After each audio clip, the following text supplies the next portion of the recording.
Time was running out for Leopold Mozart. Wolfgang was now in his teens, and he would soon have to start looking for a job at some court. Since his potential employers liked opera, Wolfgang would now have to perfect his skills as an operatic composer. Italy was the Mecca of music, so it was natural for the Mozarts to want their boy to study opera here.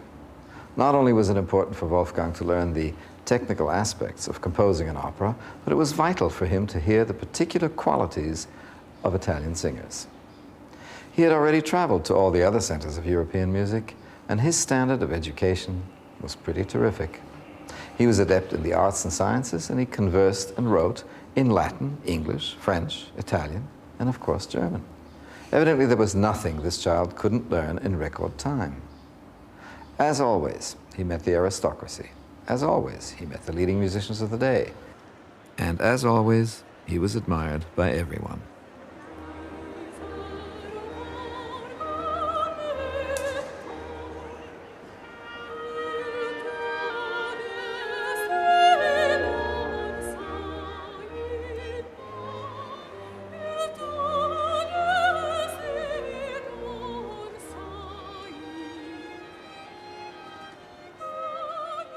Milan is the capital of Lombardy, which at the time was an Austrian province. This meant many of the leading citizens were not exactly new faces for Leopold. Many of them, in fact, had studied in Vienna and Salzburg. As luck would have it, the Austrian Governor-General of Lombardy, Count Firmian, just happened to be the older brother of the former Archbishop of Salzburg, and a letter of introduction from the Archbishop was all Leopold needed to become the house guest of the town's first family. It was here, in Count Firmian's house, that Mozart was introduced to society. Once again, his daily schedule was dominated by visits to noble houses, practicing the piano and composing. While Leopold and the highly influential Count set to work organizing Wolfgang's future activities here, the boy was having the time of his life. Here I am, now you have me. Dear little Mariana, tell Nurse Ursula, the one with the cold arse, that I still maintain that I sent back all her songs to her, but in any case, if, engrossed in my high and important thoughts, I swept the song off to Italy, I shall not fail, should I find it, to stuff it into a letter. Adieu, farewell, my children. I kiss Mamma's hands 1,000 times and send you 100 kisses, or smacks on your marvelous horse face. Leopold still had his doubts. Little will come of this Italian trip. Our only consolation is the Italian's awareness of what Wolfgang can do. By the way, he must usually content himself with admiration and a few bravos, to which I must add that we have been heaped with incredible courtesy everywhere we go, and on all occasions we are always received by the highest nobility. Our Wolfgang is quite fat and sassy. He spends all day as happy as a clam. I'm writing this to you in Count Firmian's house. The tailor has just arrived with the coats and bayats we had to have made. I looked in the mirror while we were trying them on and said to myself, of all things, having to join in this tomfoolery at my advanced age. They were very becoming on Wolfgang. To this day, Milan has remained the Mecca of Italian opera, and to this day, Mozart's operas are as popular in Milan as the boy composer was when he first came to Italy.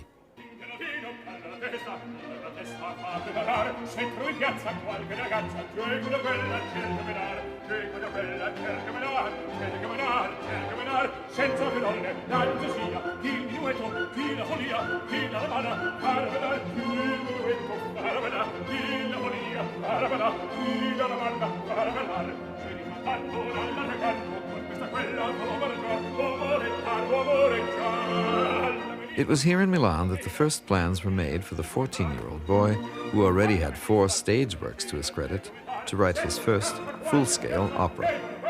He was not exactly unprepared for the task.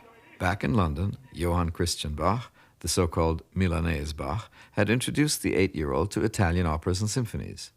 And when the Mozart family spoke of Manzuolian singing, what they meant was the highest-paid star of the London Opera, the celebrated castrato Manzuoli. It was he who had taught Mozart the high style of Italian singing. Here in Milan, they would meet again.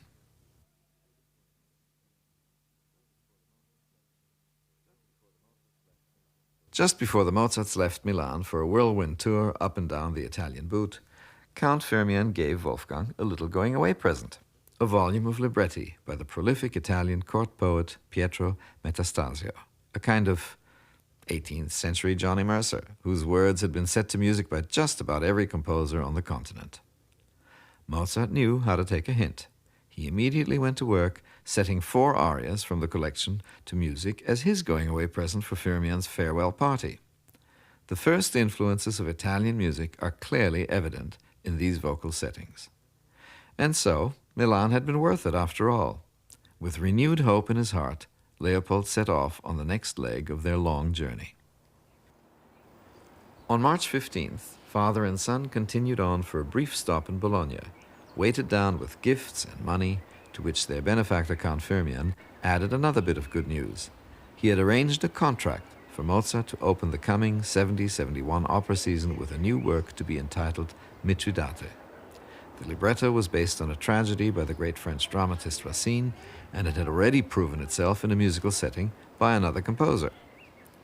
In addition to the fee for the composition, the deal also included free lodgings and, to gladden Leopold's heart, letters of recommendation to Parma, Bologna, and Florence. He had hoped the Milanese would cast his opera with such top artists as the ultimate Italian star castrato Manzuoli. Manzuoli is negotiating with the Milanese to sing in my opera. With that in view, he sang 4 or 5 arias to me in Florence, including some which I had to compose in Milan, in order that the Milanese, who had heard none of my dramatic music, should see that I'm capable of writing an opera. If Milan was the operatic Mecca, Bologna and its renowned conservatory were the center of musical education in Italy, and would remain so for generations. Among its distinguished alumni were composers like Rossini, Donizetti, and literally hundreds of illustrious conductors, singers, and instrumentalists. On their way back to Bologna in July, after a colossally successful tour of the rest of Italy, they had a terrible accident. One of their coach horses tripped and fell, knocking the vehicle off balance. Instinctively, Leopold grabbed his boy to cushion the impact, and in doing so fell and injured his own leg.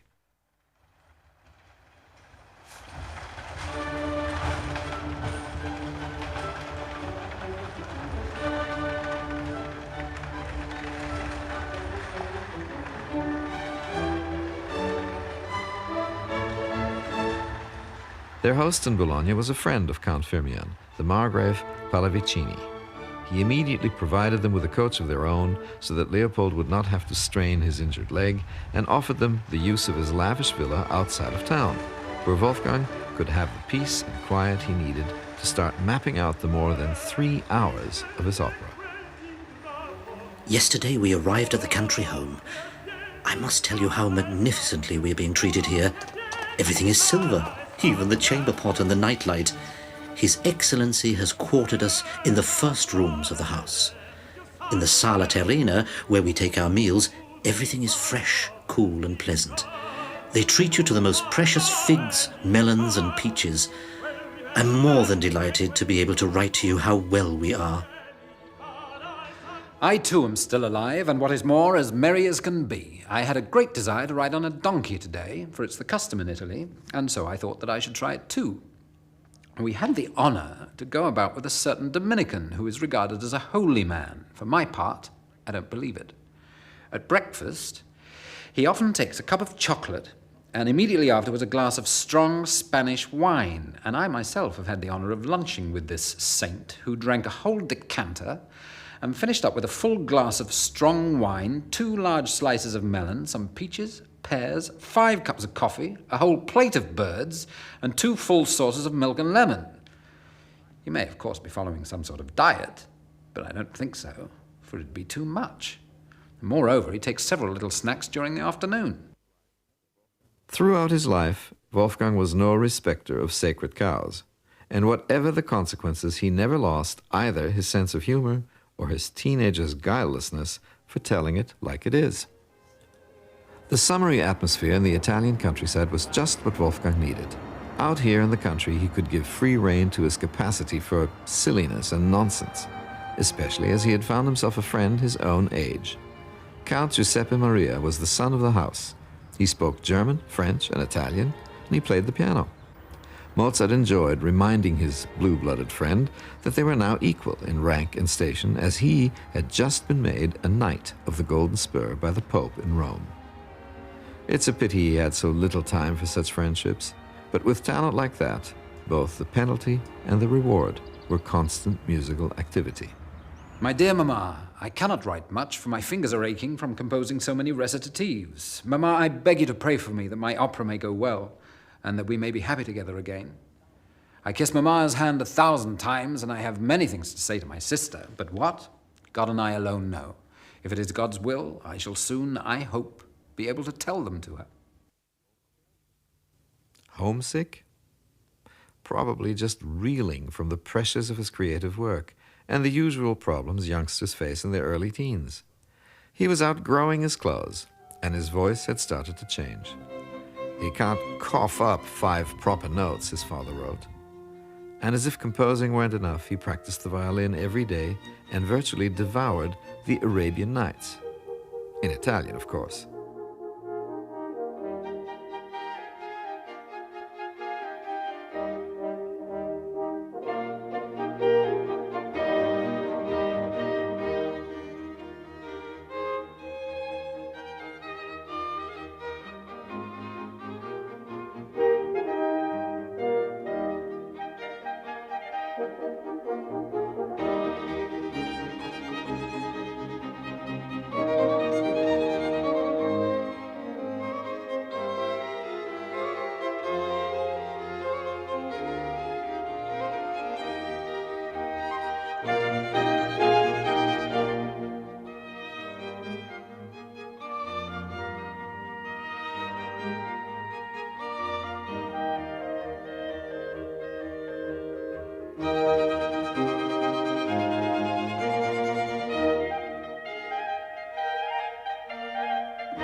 Certainly he was under heavy pressure to succeed in Milan. Even so, he managed to turn out some smaller liturgical works, a symphony, and a minuet on the side, as well as a fair quantity of piano music.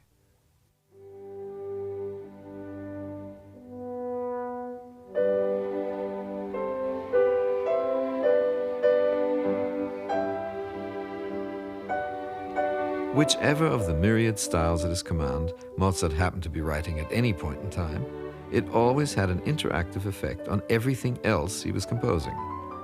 In his Piano Concerto K175, for instance, we can definitely hear two skills he perfected on the visit to Italy. One was the keen theatrical sense of the operatic composer, eloquently reflected in the dramatic slow movement of the concerto.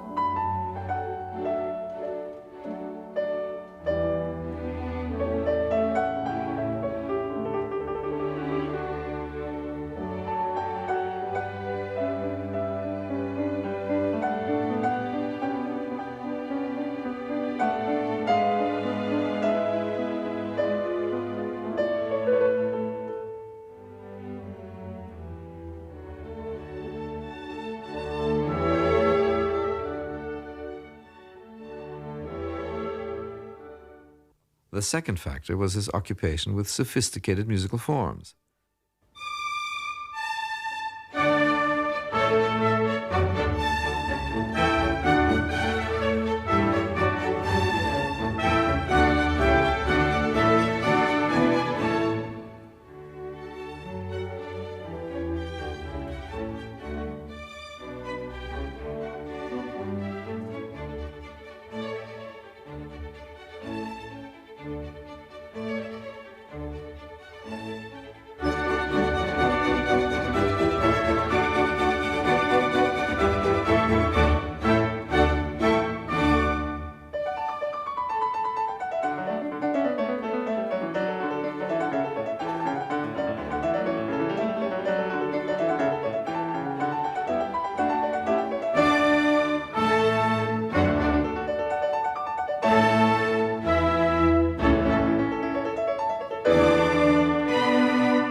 Virtuosity had always fascinated the young composer. As he continued work on Mitridate, he made it his business to find out the kind of vocal hurdles his singers could jump and supply them with just the right music to do it with the greatest effect. Likewise, he was always on the lookout for instruments that would stand up to the challenge of virtuosic composition. One such instrument stands today in his father's birthplace in Augsburg. It was built by Andreas Stein, who also supplied Wolfgang with his traveling instruments. Surely this piano had a great deal to do with the brilliance of his writing for the instrument, an instrument which was soon to become his musical signature, a reflection of everything else he was composing.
In Bologna, he met the famous teacher at the Philharmonic Academy, Padre Martini.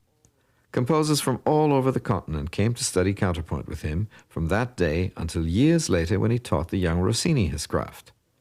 The prince himself sent Martini compositions because proof of having studied with him enhanced the reputation of both the noble lord and the land he ruled.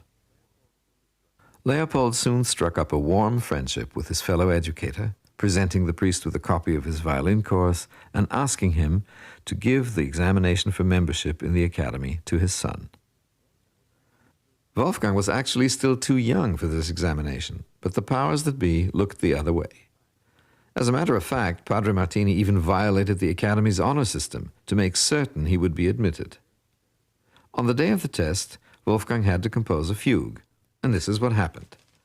At 4 o'clock on the afternoon of the test, he presented himself to the distinguished musical faculty in the great hall of the academy. He was given a musical theme and then ushered by one of the proctors into another room where he would write a 4-part setting of the music in correct academic style. The boy went right to work.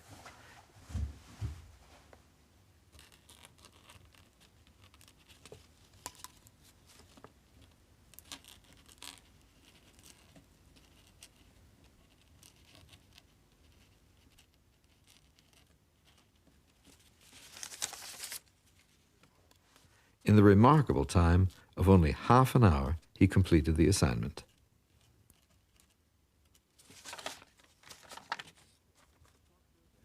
The proctor then brought his work back into the great hall, where it was subjected to the scrutiny of the examiners.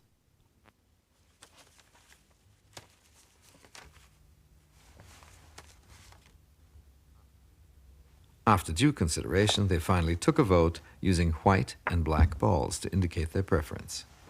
When all the balls turned up white, the boy was sent for. Everyone applauded when he came into the hall and congratulated him when it was announced that he had been accepted into the academy.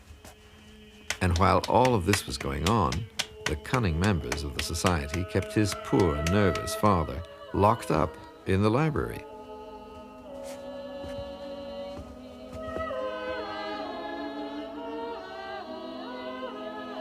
Perhaps this prevented Leopold from finding out that the well-meaning Padre Martini had decided on a little insurance. Today we can find 2 different examples of the test results in the Accademia in Bologna. The first one, Mozart's version, and the second, corrected by his teacher. Mozart's original version is livelier, more harmonically inspired, and closer to both his era and his own personal style.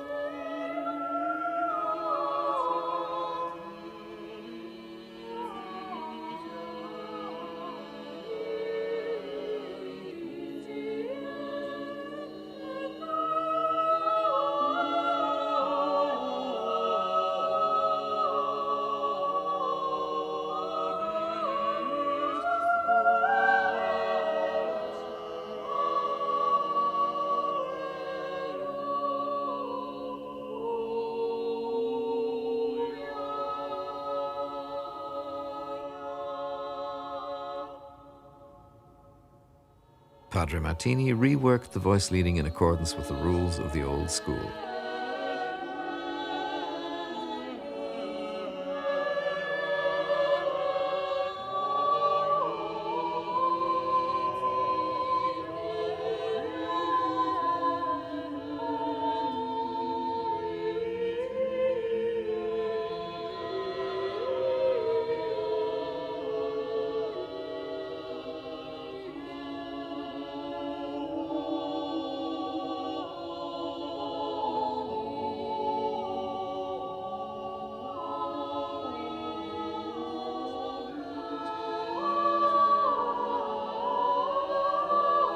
Even so, Mozart was grateful to the padre for all his help and affectionately remembered his studies with the older man for years to come. These studies were particularly reflected in the brilliance and sincerity of his liturgical music, a talent that held him in good stead for the rest of his career. By the time he got back to Milan to complete Mithridate and supervise its premiere, it was almost a full year after he and his father had first left for Italy. The city was so enthusiastic about Mozart's first major opera, that he was invited to come back the next 2 years to write 2 more Italian operas in Milan.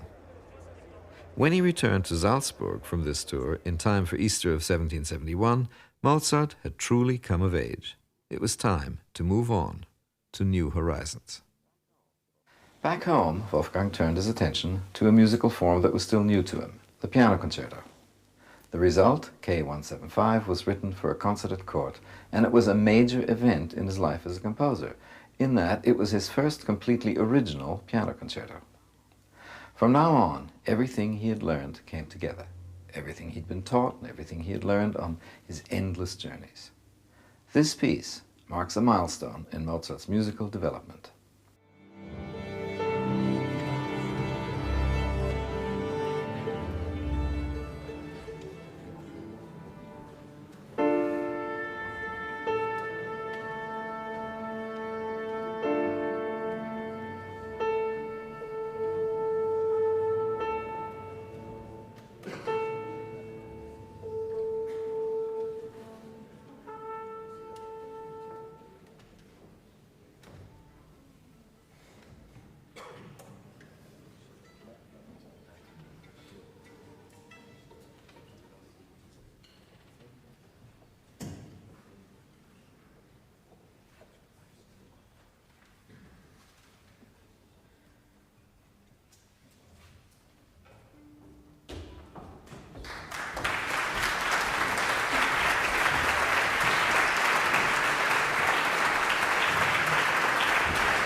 you.